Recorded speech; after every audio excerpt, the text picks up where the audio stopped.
단위 자체가 뭐 몇 조 원의 몇 조 손실을 원이니까. 이게 금전적인 지원이 충분하지 않으면 역효과가 있을 수 있어요. 숫자적으로 표현 못하는 더 긍정적인 효과가 뭐가 있어서 그렇게 하는 거냐, 아니면 또 뭐 또 다른 이유가 있는 거냐.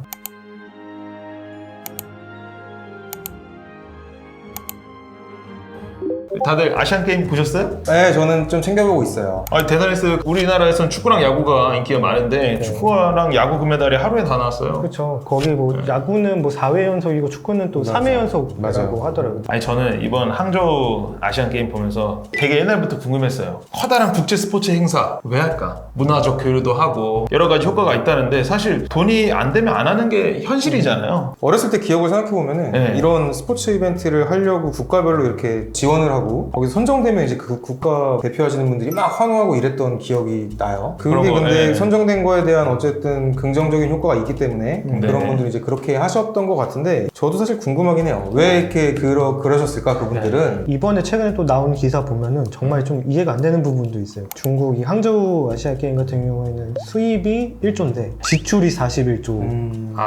숫자로만 보면은 40조 손실을 봤던 그런 대회였는데 그 40조 손실을 숫자적으로 표현 못하는 더 긍정적인 효과가 뭐가 있어서 그렇게 하는 거냐, 아니면 또 뭐 또 다른 이유가 있는 거냐.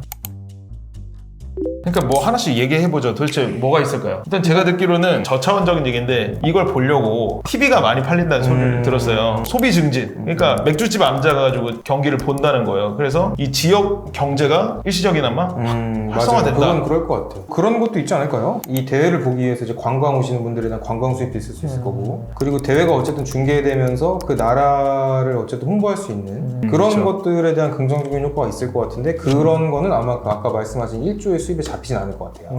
그렇죠. 국가적인 좀 위상이 제고되고 이런 부분들은 좀 무형적인 거니까. 맞아요. 우리 회계적으로 치면은 무형자산을 잡아야 되는 거잖아요. 그러니까 이게 사실 회계적인 측면에서 봤을 때도 무형자산이라는 거에 대한 측정 이슈가 있을 것 같아요. 그러니까 분명히 긍정적인 효과는 있는데 과연 이게 얼마 정도냐, 과연 그 40조를 커버하고 넘을 정도냐라고 했을 때는 이제 그거는 보는 사람들 시각마다 다를 것 같거든요.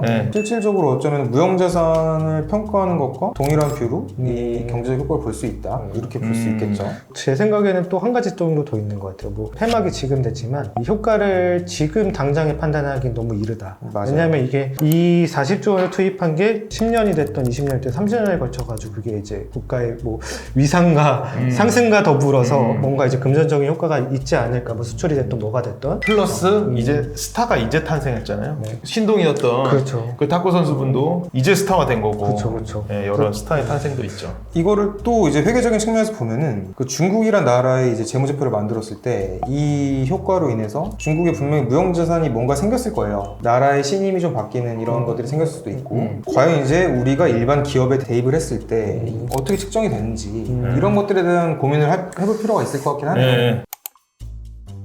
돈 많은 나라들만 이때까지 아시안 게임을 주최했어요. 보면 98년, 2006년, 2018년 빼고는 전부 동북아 3국, 일본, 중국, 한국에서만 아시안 게임이 열렸어요. 그만큼 돈이 엄청나게 들어간다는 거죠. 그렇죠. 올림픽은 네. 사실은 돈이 없으면은 개최를 할 수가 없죠. 단위 자체가 뭐 몇 조 원의 몇 조 손실을 원이니까. 떠안아야 되는 상황이기 때문에.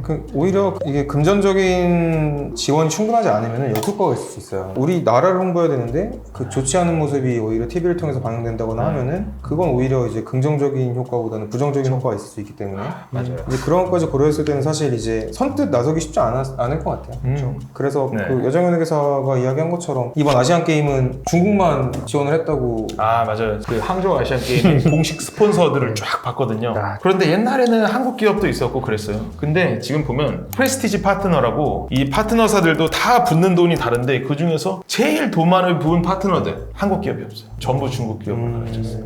그만큼 기업들도 무형적인 것에 지원을 쏟아붓기에는 좀 주저한 게 아닌가라는 생각이 들어요.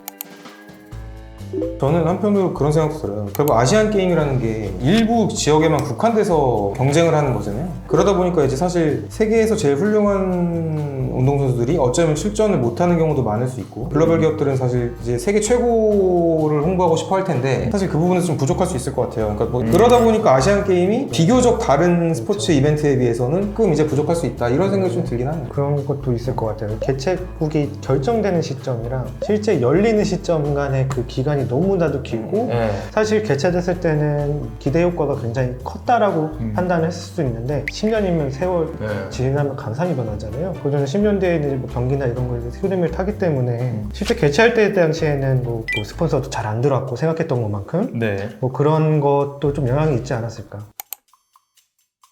그래서 이제 뭐 결국에는 우리가 좀 알고 싶은 거는 네. 이런 스포츠 이벤트들의 경제적 효과가 사실 좀 궁금하잖아요. 뭐 그랬을 때 우리 아까 얘기했던 것처럼 이제 표면적으로는 한 40조 손실이 났다고 지금 이야기는 하는데 이거에 대해서 이제 회계사로서의 어떤 뷰가 있는지 어떻게 보시는지. 회계사님 어떻게 보세요? 지출된 거는 명확하게 집계가 되는 것 같아요. 하지만 이 경제적 효과 같은 게 사실 정확하게 집계되기가 현실적으로 굉장히 까다롭게 생각이 됩니다. 회계적으로 쳤을 때 그 계정 과목 중에 무형자산이 제일 가깝지 않나? 결국에는 이 아시안 게임이 기사로는 40조의 큰 손실이 났다고 하지만 아직 모르는 거다라고 저는 마무리 짓고 싶어요. 네, 동의합니다. 네. 잘 정리해 주셨네요. 네, 그래요? 네, 감사합니다. 네.